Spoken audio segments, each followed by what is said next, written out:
Ooh, hot diggity dog, I'm ready to go. Hello, hello, hello out there!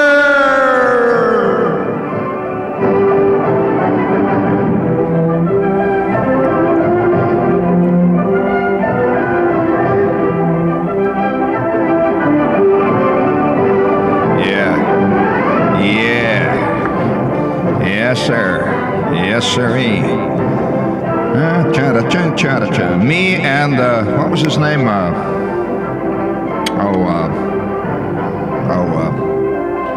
was his name? That playwright that wrote all that corny stuff. What was his name?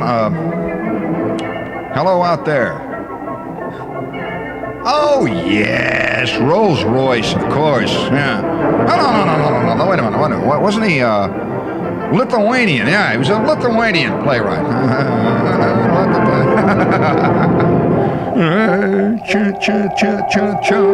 All right, all together. Oh, that's enough. It's the beginning of the week. And when you begin a week, you must begin a week with a secret pledge to yourself that this week will be better, cleaner, straighter, more official, more successful than last week. Right, gang? And also, keep remembering this. There is no rest for the wicked. You remember that one, too. And, well, I don't know what else to tell you to remember. After that, there's nothing else to remember. But let's clean up. Let's clean up everything here. Let's get everything straightened away. And now let's begin by a serious move in this new week. Bring it on there.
Start for things.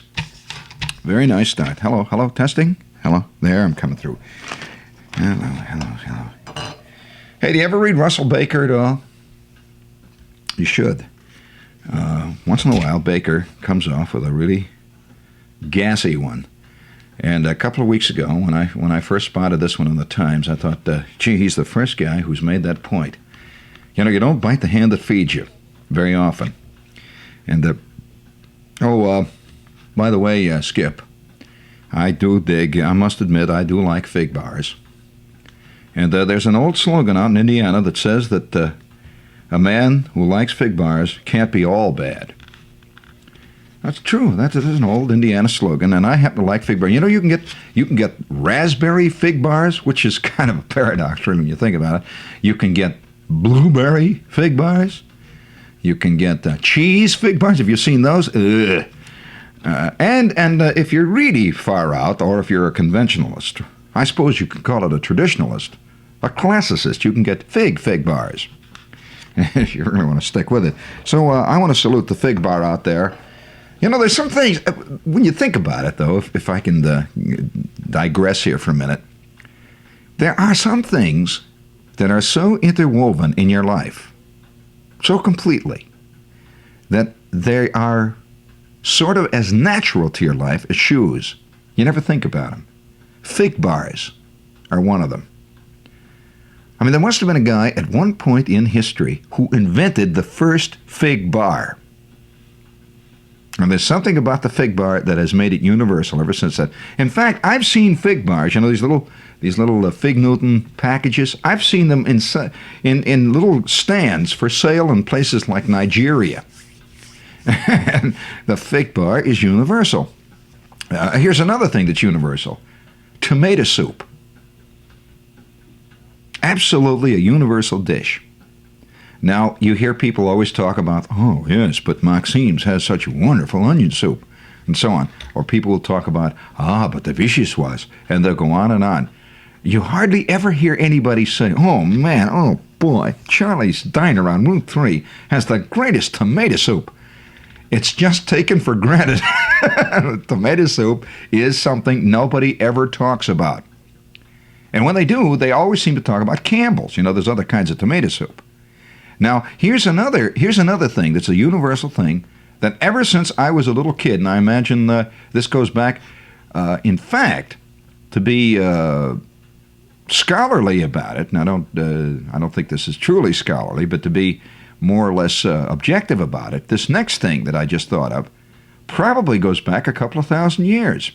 Root beer. You never hear anybody talk about root beer. And yet, root beer is universal. It's everywhere. And by the way, I happen to be a real root beer nut. I love great root beer, don't you? I mean, you talk all you want about Coke and all that stuff, but ultimately, when the chips are down, root beer goes all the way. I mean, really good root beer. And I'm not going to give you a commercial because I'm not even going to mention the name, but recently a company here in New York City, I couldn't believe it, or at least I guess they're in New York City, came out with a root beer, this draft root beer, that goes, it's the ultimate root beer. I'm telling you, it's fantastic. I couldn't believe it. So, I mean, it's like suddenly somebody coming out with a new dimension in fig bars. You can't believe they can be any better, but there it is. There are other things, too, that are universal like that we don't talk about, and I think that's one of them. The root beer. Hot dogs. That's very universal. They eat hot dogs in Munich. Let's see, what else is another universal thing? I mean that is never mentioned. Now, a lot of things are constantly advertised, so hence they're self-conscious. Beer. Beer is advertised all over the place. You don't hear many root beer ads, nor do you hear any announcers coming on, the big 60-second shot in the middle of the Tonight Show on film, with 17 actresses doing a thing for fig bars. They come out dancing and all carrying big fig bars and all this. No, the fig bar is there. That's the end of it. Pancakes is another universality. And we all eat pancakes, sometimes more or less. And yet, that's a universal thing. And are there any commercials about camp? Now, even Aunt Jemima, they don't even have, that kid. Every time I think of that Aunt Jemima kid, the one that says, can Aunt Jemima make cinnamon sticks? I want to smash him in the mouth. That kid with the toaster. But you notice they don't talk about their pancakes. Just a universal. Speaking of universals, and as long as we're on that subject, the reason I brought up Russell Baker, there are certain guys who do things day after day after day, and nobody says anything about it. It's just there. And they may be saying 50 times more than the famous writers, like guys that get all the credit, like Buchwald, who's never did much for me or to me, and everybody talks about him. Guys like Baker, day after day after day. Maybe it's because they don't bend towards the cutie pie. You'll find that most writers that get a lot of attention make sure that they're on television a lot, and they also make sure that they run heavily to the cutie pie stuff.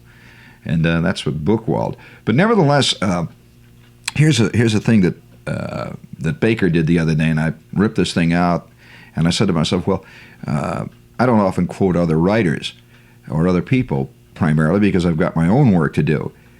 Baker doesn't quote me very much, but I felt that what he said, coming from a guy in the industry, is very interesting because it's something that's rarely talked about.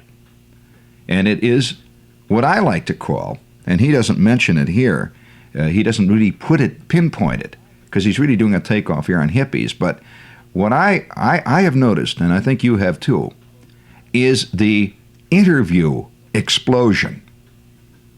It seems like the whole world is either being interviewed or is interviewing. And there's a little tiny minority, apparently, of people who sit and watch the interviews or listen to them. It's incredible. The interview explosion has become almost epidemic, and nobody talks about it. In fact, it provides almost the total backbone of the entire entertainment industry. If you're going to be honest about it, you will realize most of the shows that you watch that you think are so great, people don't tap dance, they don't sing. Once in a while, somebody will get up and just to give everybody a rest, will sing a tune. They don't play nose flutes. They are interviewed. And so you'll see the opening of The Tonight Show, and you hear, and now, here is Johnny Carson himself. And don't forget, tonight's guest will be Zsa Zsa Gabor, Monty Rock, and also, of course, Bertrand Russell will be on hand. And what is it? It's a long, involved interview. And they sit, and one after the other, they talk about their newest picture, their newest record, their newest shtick that they're selling. And that really is the basis of the show, interviews. You never thought of The Tonight Show as an interview show. Well, that's really what it is. And you'll notice that as the interviewer tires of the interviewee, or his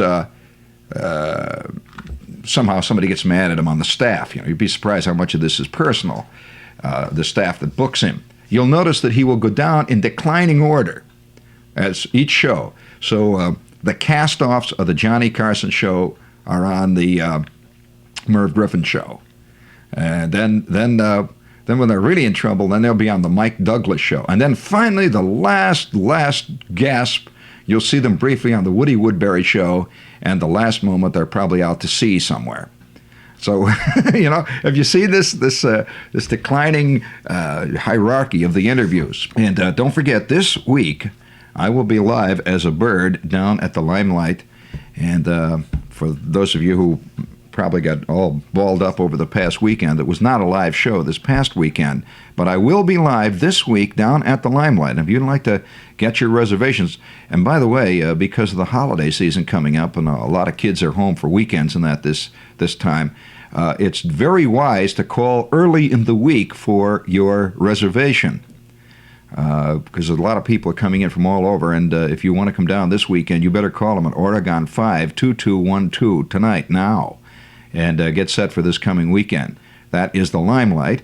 And let's see, what else do we have? Our Christmas Fund. I hope you're getting your quarter in the mail to the Christmas Fund here, WOR Children's Christmas Fund, Box 710, Times Square Station, okay? And let's see. I did the station break already. I told them that who they're listening to. They've had that drilled into their skull enough. And let's see, one more thing. Oh, yes, listen, I've got to get this out of the way, too. I don't know why. I can't explain this to myself or to anybody around me, and nobody's been able to explain it to me. I cannot understand why I persistently get letters from people. Sometimes maybe as many as 8 or 9 or 10 a day. Letters from people who say this: Dear Mr. Shepard, I understand your book is now out in paperback. Please write to me and tell me where I can get it. I can't understand that, because it's in every Greyhound bus station in West Virginia. As far as I know, they're selling it in gas stations outside of Pitcairn, Pennsylvania. It's in every drugstore. If you can't get it at your local drugstore or your local bookshop, just figure you won't be able to buy anything there. Give up on that guy.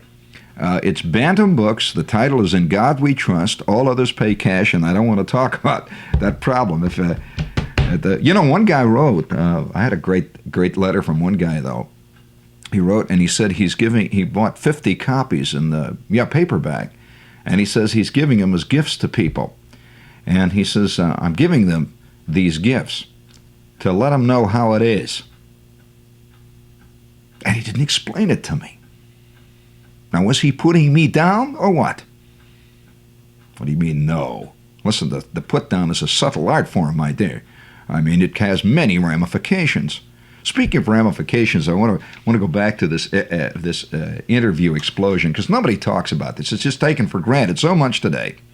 In fact, I don't know whether the average listener out there or the average viewer realizes that the interview has become, along with the automobile industry, along with the steel industry, one of the 4 or 5 major industries in America, employing numbers of people, numbers of hours, and it's a whole big new thing. And many of the people that you find that are being interviewed have no other qualifications except that they're good interviewers. That's all. Oh, have you ever wondered what some of these people do? Have you ever actually seen Zsa Gabor act? Well, I mean, let's face it. And so the whole business of being an interviewee has become a specific part of showbiz. Now, there is also a sub. Now, this is none of this stuff, by the way, is from Russell Baker's column. This is all my own comment here, but it's a comment. It's an informed comment from someone within the business. Another subdivision of the interview racket is the celebrity guest panelist. Now, that's a subdivision. Now, this is always composed of people who once did something, like once they were a comic, or one time, many years ago, they did a stage play, or years before, they were once in the movies. And now they're constantly on the daytime shows. And you know who I'm talking about. There are dozens and dozens of these people, and they have the automatic smile. And they play games. They're constantly hitting the ding-dong or guessing the whoopee or playing the celebrity quiz or whatever it happens to be. And their job is to be on the panel. That's it. They're panelists. I wonder whether or not the U.S. Department of Labor has designated panelists now as an official occupation. Well, I would think that a person would be a panelist. It would be an occupation, because many of the people I know who are official panelists no longer do the thing that they once achieved a minor celebrity in. Most of them never really were particularly successful in the field that they originally got their little fame in. And so now they're eternally panelists. You've noticed that, Skip? Now that's a subdivision. Now that's not to be confused with the interviewer or the interviewee. Now, I wonder how many people have begun to realize that being an interviewer is also part of show business. And so you have different types of interviewers, and they play various roles, and it may be very much at diverse odds to the way they really are. They are really playing a role as much as, let's say, Laurence Olivier is playing a role when he's Hamlet. I'm sure that Olivier in his normal life doesn't go around saying, oh, to be or not to be. That's the question. Oh, God. No, not at all. So you find various types of interviewers.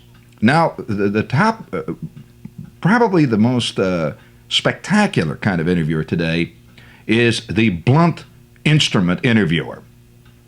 So he'll say, he'll start out on, today, ladies and gentlemen, our guest is Professor Charles L. Watanabe, who has written a book on the population explosion in Peru and is a world-famous economist.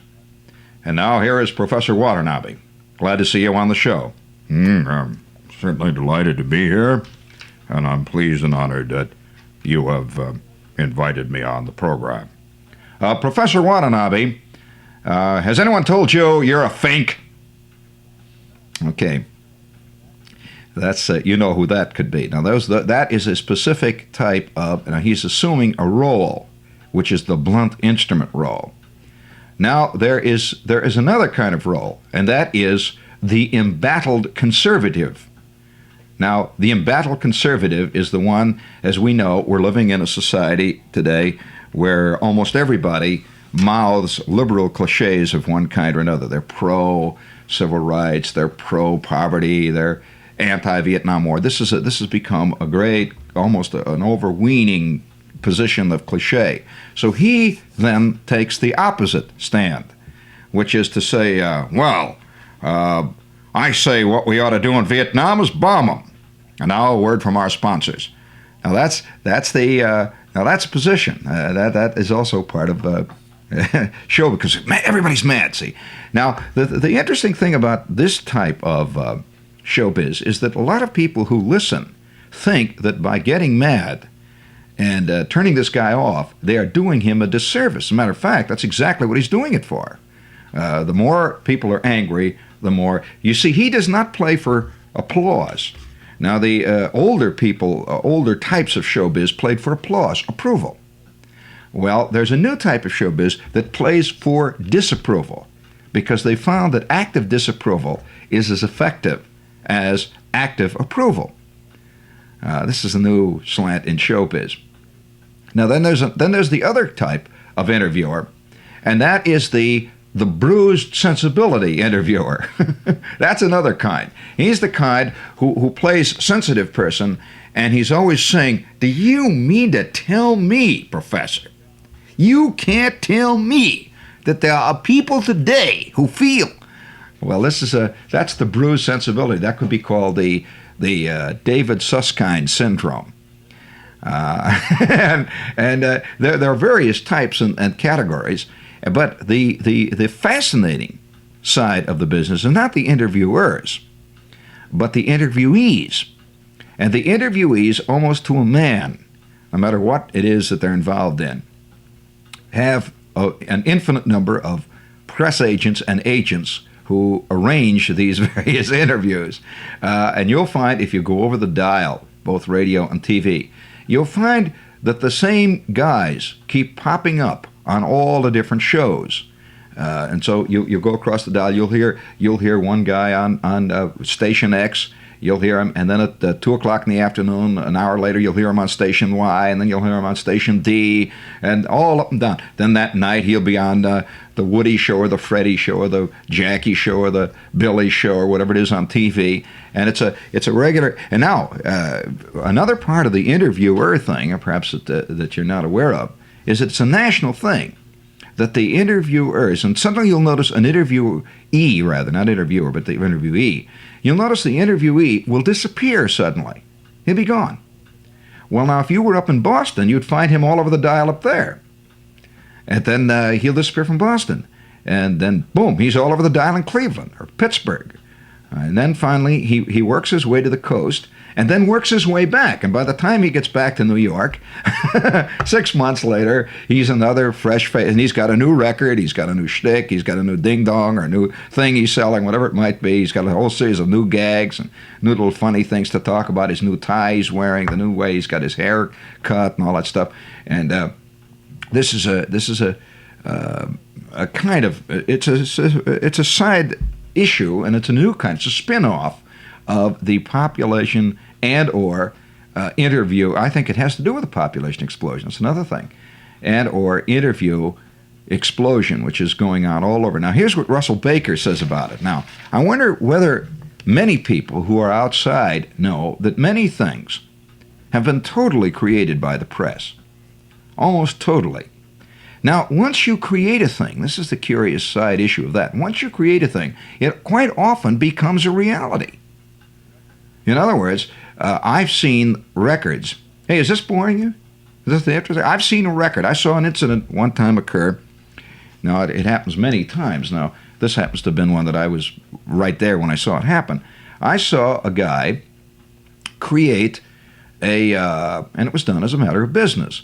He created a record that had not been existed. Of course, it was going to exist.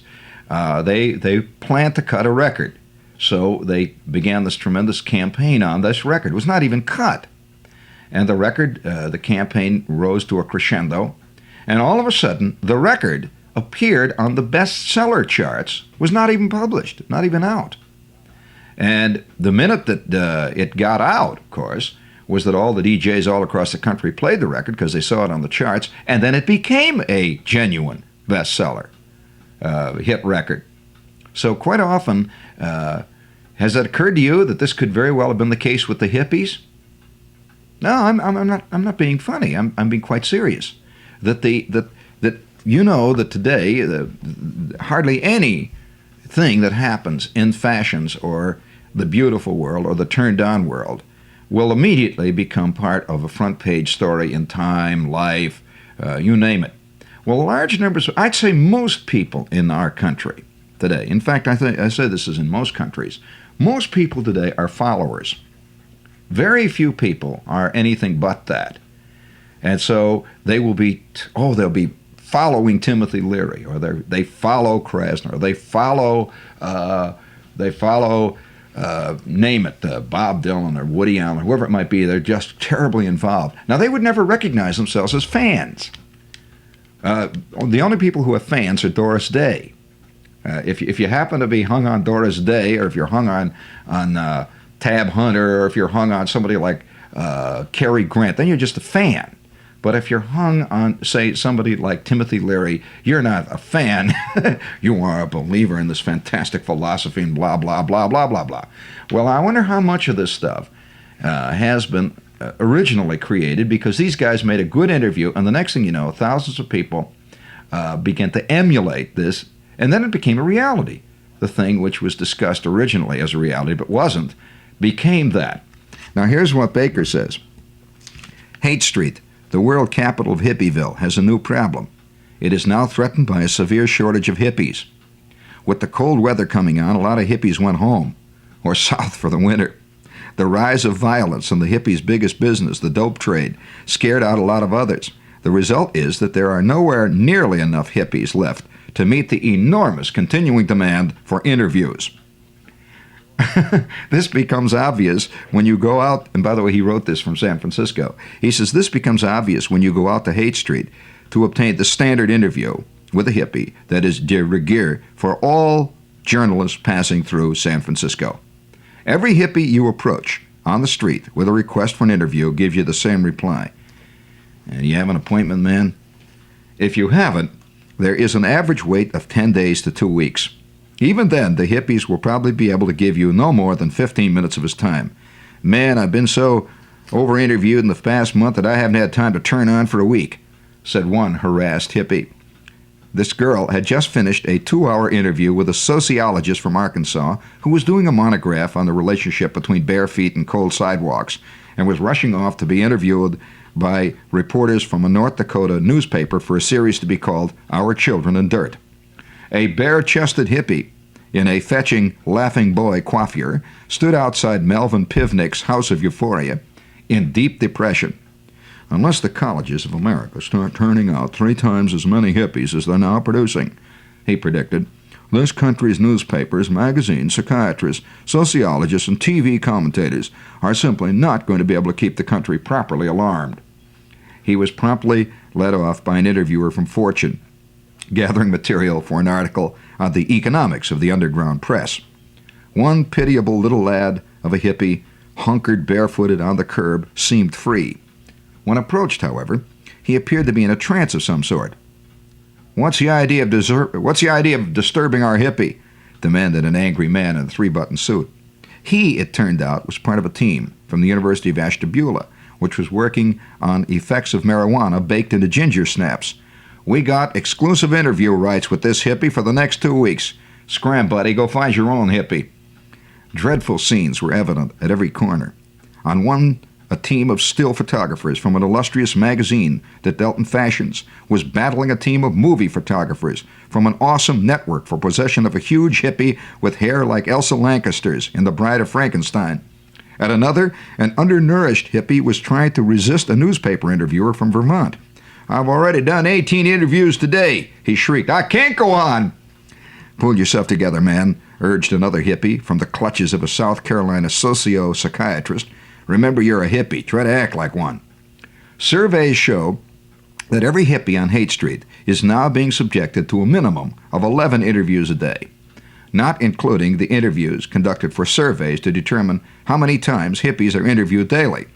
A different set of surveys shows that 97 out of every 100 hippies are so confused by the middle of the interview day that they're telling interviewers just anything at all, just to be shed of them. The question is, how much longer the hippies can go on if they do not receive fresh replacements soon. They are struggling gamely to continue ministering to the nation's need for alarming situation reports, but they are obviously not keeping up with demand. Unless something is done soon, there will not be a hippie left in the Haight capable of giving an interview. If that is permitted to happen, we might all have to start looking around the house for phenomena to keep us assured that the country is in bad shape. What fun is that? Now, this is a very funny piece. I mean, if you read it in one way, but it's quite true. Now, I guess most people reading this would think this is an exaggeration. They would laugh about it.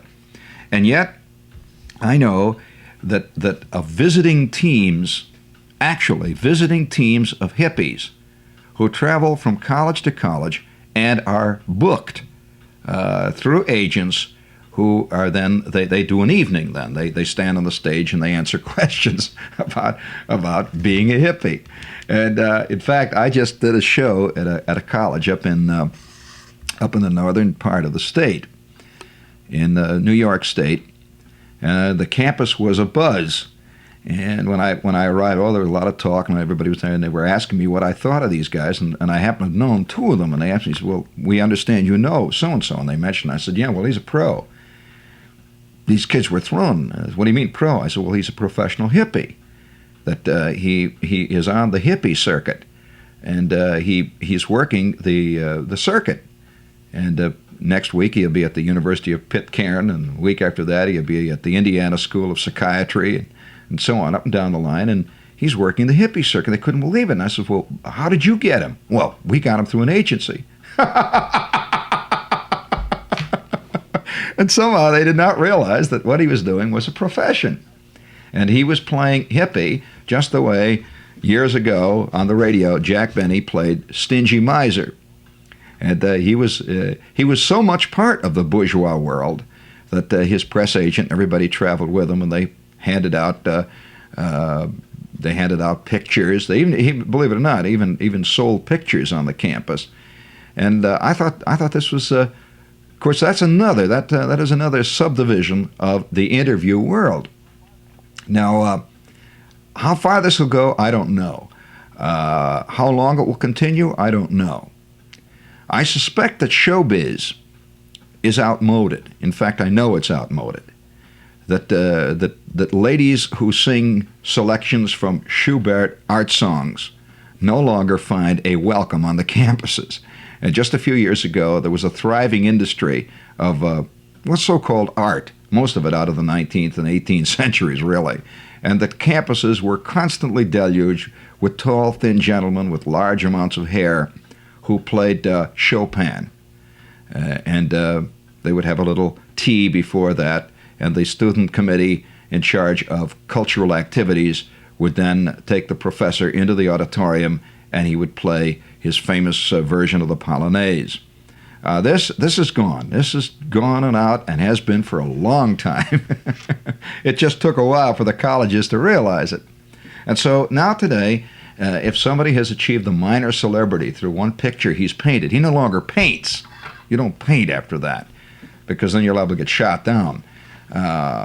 If you've once written a little one-act play that appeared the Armpit Theater of the Pool Hall on 4th Street, and was raved about in the Village Voice or the Village Other, you then stop writing plays instantly, because you're liable to get shot down on the next one, and you begin the circuit, and you travel around.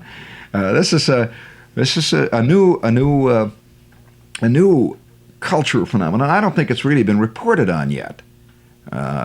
Baker didn't. He was really taking off on the hippies in his piece, and I'm saying to you right now that within the next few months, I'm sure somebody hearing this show will get an idea, that within the next few months there will be pieces appearing in magazines on the interview explosion, which is becoming epidemic. Remember, you heard it here first. And by the way, the interview has become so important that unless you interview somebody, you're not considered to have done anything.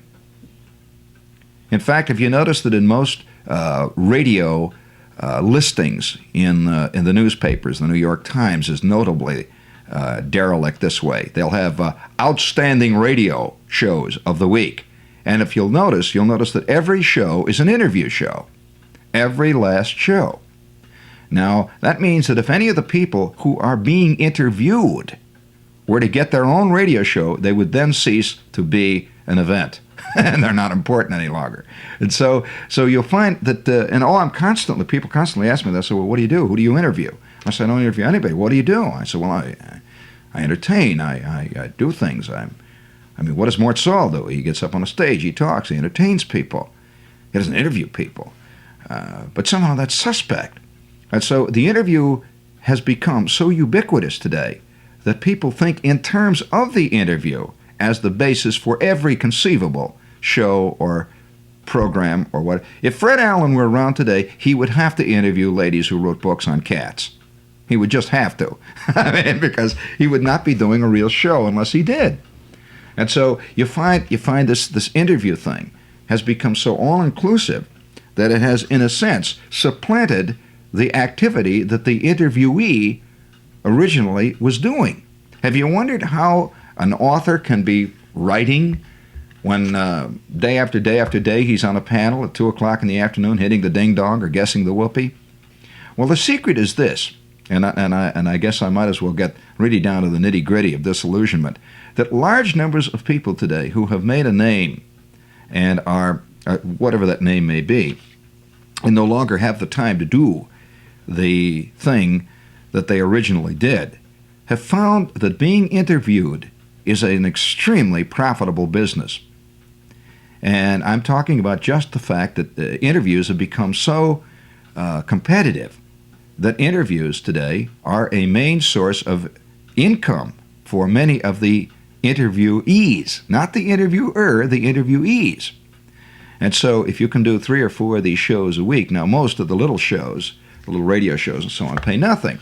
But almost invariably, the TV shows do. And so a man can travel around this country and appear on TV show after TV show and be in the $150,000 bracket and never write another book. And his book might have sold maybe 12 copies in the original, and we've gotten bad reviews of that. But he broke through and is now on the interview circuit. Now that interview circuit, there used to be a version of that. From what I can tell, the old timers have told me this, that there was a version of that existed for years, and they called it the ladies' afternoon luncheon circuit. And writers who had long since given up writing, reviewers who no longer reviewed, dancers who no longer danced, and so on, would travel from town to town appearing at luncheons, and they learned to be very, very pleasant and very glib. They knew what made the ladies feel good, and they knew what made them love to have them. And year after year, he went around. I know one man, as a matter of fact, who was quite a successful writer, but he found that he could earn a fabulous income by simply going to luncheon. That's all.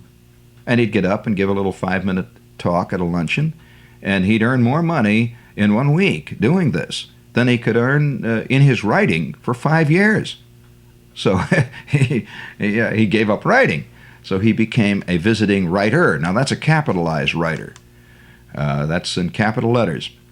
And you find this circuit, which is dying because the new breed of ladies are around, and no longer do the ladies put on their funny little hats with the feathers and stuff and go in the afternoon, eat rubber chicken, and listen to the man from New York. That is disappearing, and they're getting that out of the tube. They're getting the same scene. And so you find that hundreds of people are in the business today simply to be interviewed. And then again, of course, there's the interviewer's handbook. Do you know about that? That the exchange of information between interviewers is very tight. And so quickly there's phone calls made all over town. This one's a good interviewer. This one's and be sure to ask him this. He's got a great bit on that. And the exchange of information. And that's why you'll find in so many cases that the questions that are asked are almost the same as they were on the show before that you saw this person. The exchange of information is very tight. There's another thing too, the booking. Now that's another sub part of the industry. Maybe you don't know that there are famous people within the industry who do nothing but book interviewees, and they're famous because they quote have all the contacts, and they know all the various agents, and they know all the various press agents, and they know all the various interviewees, and so they will travel from show to show. Now most people don't look at the little print that follows after a TV show. They'll say, "You've been watching the Johnny Show." And then real quickly, A whole lot of little names will go past. Charlie Gutstop, audio visual effects, Murphy L. Murphy, blah, blah, blah, blah. Well, all those little names, way down at the bottom, it'll say a program consultant, it'll say production assistant, little things like that. Well, those are the people who travel from show to show and work on various different shows all across the country and booking the same people. So it's a fascinating new industry that's grown up. Very little has been written about it, and yet it is probably as influential an industry as we have had in this country in a long time. When I say influential, large numbers of people are quite innocent yet about it. And they'll see this guy interviewing or being interviewed, and they accept it at its face value, not realizing that quite a few things today, which sound like they're serious, it may be a position on Vietnam, it may be a position on peace, it may be a position on whatever happens to be currently the big interviewing topic at that time, is purely a contrived and worked out position that ensures that this person will be always interviewed. It's like a singer. Years ago, a singer had to keep abreast. He had to sing what was latest material. He had to keep abreast, and so no matter how big the singer was, every day, part of his day would be spent in listening to new songs and selecting material, because he had to keep au courant. He had to keep continuing to be part of the changing taste in music. Well, that was a recognized thing, and it's certainly legitimate. But has it occurred to you that interviewees do much the same thing? And so have you noticed that those that just last season were tremendously involved in civil rights now suddenly have switched to Vietnam? And they'll switch to something else in a year or two. You'll find that have you noticed that experts too do that? And so when the subject of being angry about the automobile industry has run its course, then you become angry about hamburger. Anger is a saleable commodity like sex, and must be continually changed because the public's taste in anger or concern changes, just as it changes in popular music or jokes or books. And so you'll find that interviewees today, a really big, solid interviewee, even has 2 or 3 writers who create often his stance, who look for materials and statistics, bits and pieces of information which he can add to his repertoire to make his stand appear more valid, more interesting. How about that? We're in interesting times, gang. Hang loose, hang loose. And don't forget who tomorrow's guest is going to be. It's going to be exciting.